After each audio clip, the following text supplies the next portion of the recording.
Boa noite, galera. Ficou parecendo falando com professora, né?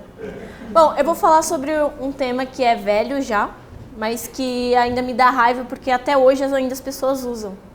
E eu não sei se todo mundo conhece o que é arquitetura Bolovo. Não? Nunca ouviu falar? Vai entrar na cara do Beleza.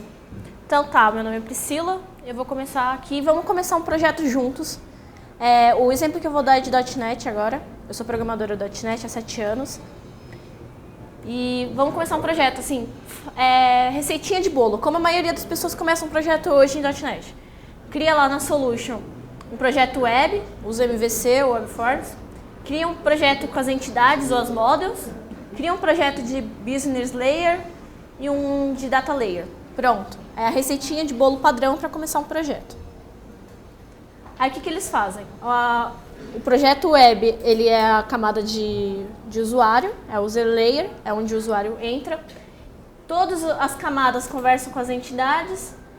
A camada de projeto web fala só com a BLL, que fala com a DLL, que acessa o banco de dados. Ou seja, uma coisa meio que cebola, não sei se vocês conhecem esse termo, arquitetura cebola, em camadinha entrando uma.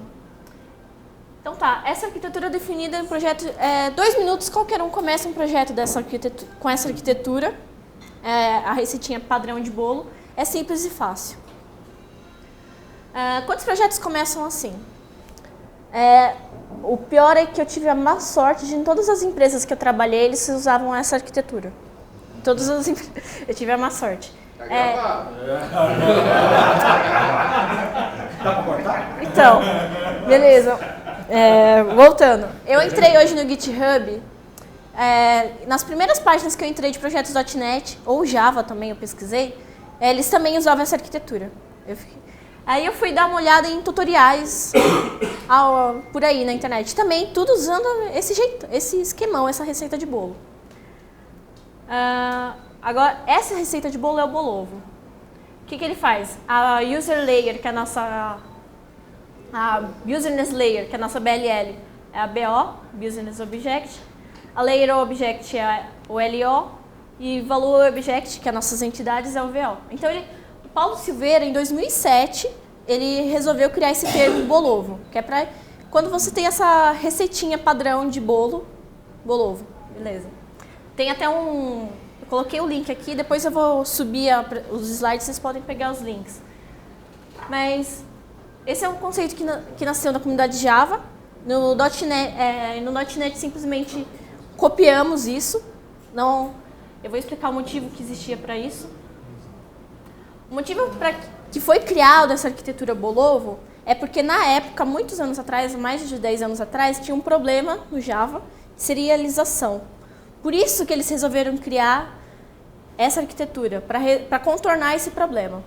Essa arquitetura acabou ficando famosa no ambiente Java, muita gente ficava copiando Java, e aí por isso persistiu essa arquitetura para todos os lados, mesmo que as pessoas não tivessem essa necessidade. Projetos de várias outras linguagens diferentes não precisavam, não tinham esse mesmo problema, mas acabavam copiando porque Java era a coisa legal da época, todo mundo copiava os padrões. Que eu expliquei que não precisavam. Então tá, voltando para aquele projeto, aquela receitinha de bolo que eu tinha. Se eu fosse criar, nas minhas entidades, eu tinha a minha classe palestra, por exemplo, do 7 Masters, eu tenho a minha palestra com nome, data, etc. Eu vou copiar o nome daquela classe para criar uma classe chamada palestra BLL, que é simplesmente para colocar a lógica. Já começou a ficar feio, não sei se vocês acham isso bonito, mas já começou a ficar esquisito. Uma outra classe igual, só que com outra função. Aí você ainda cria DLL, palestra DLL, só para colocar os comandos de banco de dados. Já começou a ficar ainda pior, ainda mais feio. A única que precisa realmente ter um nome assim, em projetos .NET, para MVC, é a palestra controller, que seria o controller que receberia as requisições. É a única que precisa ter um nome assim. As outras são só um monte de classes irmãs que você copia e deixa um sufixo diferente. E não deveria fazer isso. Agora, por que não usar? Em 2008 já era um problema Bolovo, já não era recomendado, já era uma coisa ultrapassada. E por que ainda se ensinam? Quando muita gente está ensinando os programadores atuais, quem está começando, com a mesma mentalidade que tinha 10, 15 anos atrás. Como se não tivesse sido solucionado esse problema de serialização no Java. Continuam com essa mesma mentalidade. Ah, não, você faz essa receita de bolo, você vai ter um projeto bonitinho. Só que você não deveria fazer isso, porque você está fazendo um código procedural. Por que procedural? Quando você está separando a sua propriedade, uma classe só com propriedades, uma classe só com a lógica, você já está sendo procedural, você não está seguindo a orientação a objetos. Você tem uma linguagem de orientação que você, por exemplo, se você estivesse fazendo a mesma coisa em Python, estaria errado do mesmo jeito, mesmo que você fosse só seguir a receitinha. Não importa a linguagem que você for fazer, que seja orientado a objetos. Se você está copiando isso só por estruturazinha bonitinha, você está fazendo código procedural desnecessariamente. Tá. Você tem outro problema que os projetos de entidades ou models, elas são anêmicas. Novamente, classes anêmicas não é orientação a objetos. Você está simplesmente continuando procedural. Você não tem o que testar nelas, elas não têm lógica. E existe um grande problema de fazer classes com gets e setters. Eu deixei o link aqui para não ter que explicar. Aqui eu acho que todo mundo consegue ter uma ideia de por que não fazer classe só com gets e setters, só com propriedades. Espero. E outro problema, baixa testabilidade. Aquela classe BLL que você tem, você tem problema de fazer um monte de mock para dar, ela está toda... Cada método lá tem várias e múltiplas funções.